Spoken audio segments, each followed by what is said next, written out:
Selamat pagi Pak, selamat pagi teman-teman. Perkenalkan, saya Dewi Telin Kurniawati, NIM 192114157, perwakilan dari kelompok 2 akan mempresentasikan hasil kerja kelompok kami. Sebelumnya, saya akan memperkenalkan anggota kelompok kami. Yang pertama, Tisa Nursari, NIM 192114144 sebagai penyusun materi. Yang kedua, Gisela Afilinsi Jabat, NIM 192114130 sebagai pengumpul materi. Dan yang terakhir, Yohanes Usardi Sariman, NIM 192114128 sebagai anggota. Kelompok kami akan membahas tentang RMK Data Flow Diagram. Apa itu Data Flow Diagram? Jadi, Data Flow Diagram atau disingkat dengan DFD secara grafis menggambarkan aliran data dalam suatu organisasi. Data flow diagram memiliki 4 simbol yang mewakili 4 elemen dasar, yakni sumber data dan tujuan, aliran data, proses transformasi, dan penyimpanan data. Nah, bisa kita lihat pada gambar di bagian bawah, terdapat beberapa simbol-simbol yang digunakan pada data flow. Kita lihat pada gambar pertama yang berbentuk seperti persegi. Simbol tersebut menunjukkan sumber data dan tujuan data. Apa maksud dari sumber data dan tujuan data? Maksud dari sumber data dan tujuan data adalah orang dan organisasi yang mengirim data dari sistem yang disimbolkan dengan gambar persegi. Tujuan data juga disebut sebagai data sink. Selanjutnya, kita lihat pada simbol kedua yang berbentuk seperti garis melengkung dengan tanda panah. Simbol tersebut disebut dengan aliran data. Aliran data tersebut bisa masuk atau keluar dari suatu proses dan diwakili oleh garis melengkung atau garis lurus dengan panah. Simbol berikutnya adalah gambar berbentuk seperti lingkaran. Simbol bubble menunjukkan proses transformasi. Proses transformasi merupakan proses yang mengubah data dari input menjadi output dan diwakili oleh gambar lingkaran, atau kita juga bisa menyebutnya bubble. Yang keempat berupa simbol yang berbentuk seperti dua garis horizontal. Dua garis horizontal itu melambangkan penyimpanan data. Dan yang terakhir memiliki simbol berbentuk seperti segitiga kuning. Simbol ini menunjukkan pengendalian internal. Pengendalian internal ini akan diberi nomor dan dijelaskan pada tabel yang terlampir. Bisa kita lihat pada chapter 12-16. Nah, sekarang kita akan membahas bagaimana simbol tersebut digunakan dan apa maksud dari simbol tersebut. Yang pertama adalah sumber data dan tujuan data. Sumber data dan tujuan data adalah entitas yang mengirim atau menerima data yang sistem gunakan atau hasilkan. Entitas dapat menjadi sumber dan tujuan. Mari kita lihat pada gambar di slide ketiga. Sumber data dan tujuan data diwakili oleh kotak, seperti yang diilustrasikan oleh item A yang merupakan pelanggan, J, bank, dan K merupakan manajer kredit.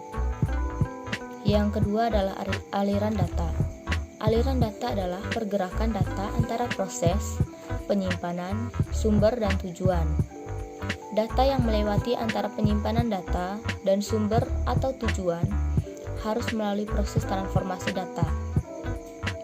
Arus data diberi label untuk menunjukkan data apa yang mengalir. Pengecualian adalah aliran data antara proses dan penyimpanan data, seperti aliran data G pada gambar, karena arus datanya biasanya jelas. Dalam aliran data G, data dari file piutang dagang diambil, diperbarui, dan disimpan kembali di file. Arus data lainnya pada gambar tersebut adalah B, pelanggan pembayaran, D atau data penyimpanan uang, dan E setoran, dan I data piutang. Yang ketiga adalah proses merepresentasikan transformasi data. Pada gambar tersebut menunjukkan bahwa proses pembayaran atau dilambangkan dengan C membagi pembayaran pelanggan menjadi data pengiriman uang dan cek yang mana disimpan di bank. Proses pembaruan piutang F menggunakan pengiriman uang D dan data piutang dagang atau H untuk memperbarui catatan piutang dan mengirimkan data piutang ke manajer kredit. Dan yang terakhir adalah penyimpanan data. Penyimpanan data adalah tempat penyimpanan data.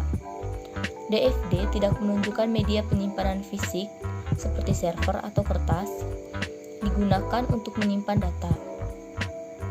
Seperti yang ditunjukkan pada gambar tersebut, penyimpanan data H adalah terwakili oleh garis horizontal dengan nama file tertulis di dalam garis.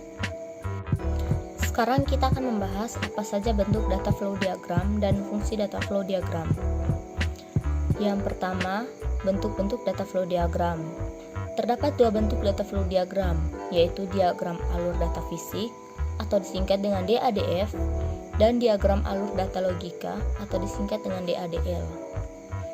Kita akan bahas yang pertama, diagram alur data fisik atau DADF. DADF lebih tepat digunakan untuk menggambarkan sistem yang ada atau sistem yang lama.